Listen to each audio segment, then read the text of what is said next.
கர்த்தருடைய பெரிதான கிருபையினாலே உங்களை சந்திப்ப இந்த கால வேளையிலே உங்களை மிகுந்த மகிழ்ச்சி அடைகிறேன். புதிய கிருபைகளோடு கர்த்தர் உங்களை வழி நடத்துவாராக. தாவீதுக்கு ஆண்டவர் கொடுத்த கிருபை பெரிதாக இருக்கிறது. ஆண்டவர் போகிற இடங்களெல்லாம் வெற்றியும் புகழையும் கொடுத்து அவரை ஆசீர்வதித்து வருகிற காரியத்தை நாம் பார்த்து கொண்டிருக்கிறோம். 18ஆம் அதிகாரம் 1 சாமுவேல் 18ஆம் அதிகாரம் 7வது வசனத்தில் வாசிக்கிறோம். அந்த ஸ்திரீகள் அதை கேள்விப்பட்ட பொழுது அவர்கள் சவுல் கொன்றது 1000, தாவீது கொன்றது 10,000 என்று கொண்டாடி முறைமுறையாக பாடி புகழ்ந்ததை நாம் பார்க்கிறோம். தாவீது ராஜா அங்கே கோலியாத்தை கொண்டு தன்னுடைய நாட்டுக்கு திரும்பி வரும்போது பெண்களும் ஜனங்கள் எல்லாரும் பார்த்து அவரை புகழ்ந்து பாடி அவரை உயர்த்துகிறதை பார்க்கிறோம்.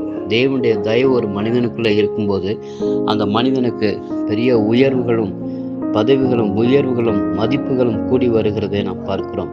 இன்றைக்கு உங்களுடைய வாழ்க்கையிலும் கூட ஒருவேளை நீங்கள் சோர்ந்து போயிருந்தாலும் கூட ஆண்டவர் சொல்கிறார், உங்களுக்கும் அப்படிப்பட்ட ஒரு உயர்வையும் பெரிய ஆசீர்வாதத்தையும் கொடுத்து வழிநடத்த வல்லமை உள்ளவராக இருக்கிறார்.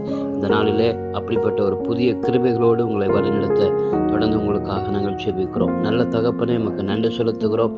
தாவீதை படிப்படியாக உயர்த்தினதைப் போல இந்த ஜனங்கள் ஒவ்வொரு பிள்ளைகள் ஒவ்வொருவரையும் நீர் ஆசீர்வதித்து உயர்த்த வேண்டும் என்று சொல்லி நாங்கள் ஜெபிக்கிறோம். காத்துக்கொள்ளுங்க, வழிநடத்துங்க. இயேசுவின் நாமத்தில் கேட்கிறோம், ஜீவனுள்ள நல்ல பிதாவே. ஆமேன், ஆமேன்.